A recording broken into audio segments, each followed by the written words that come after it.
En 2024, Emma, Alex, Priya et Karim, 4 étudiants, s'installent dans une vieille maison de campagne pour les vacances d'été. La maison Ravenscroft, héritée par Emma de sa grand-tante, est connue dans la région pour ses histoires de hantise. Ignorant les avertissements des villageois, ils s'y installent.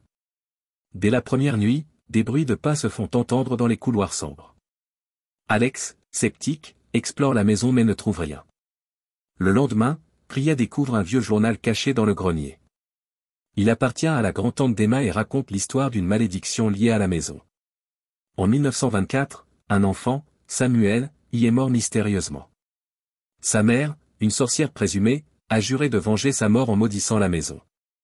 Les phénomènes étranges s'intensifient. Des objets se déplacent seuls, des murmures résonnent dans les murs, et des ombres furtives apparaissent.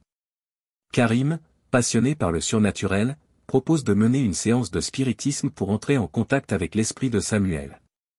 Emma, réticente, finit par accepter. Lors de la séance, une présence glaciale envahit la pièce. Une voix enfantine murmure, « Pourquoi m'avez-vous laissé ?» La table se met à trembler violemment, et une force invisible projette Karim contre le mur. Terrifiés, ils interrompent la séance. Cette nuit-là, Emma est réveillée par des pleurs d'enfant. Elle suit le son jusqu'à la chambre de Samuel, où elle trouve un vieux jouet en bois. Soudain, une silhouette d'enfant apparaît dans le miroir, le visage tordu par la tristesse et la colère. Emma hurle et s'enfuit.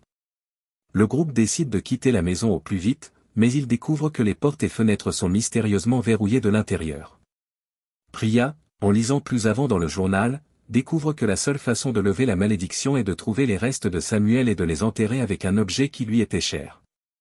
Il fouille frénétiquement la maison et trouve finalement les ossements de Samuel cachés derrière un mur de la cave. Emma, tenant le jouet en bois, murmure une prière et enterre les ossements dans le jardin.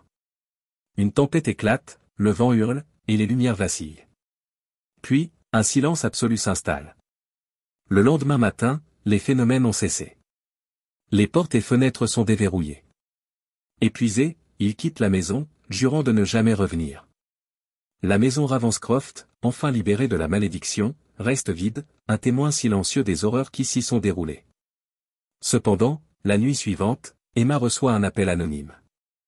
Une voix enfantine chuchote, « Merci, mais je suis toujours là. »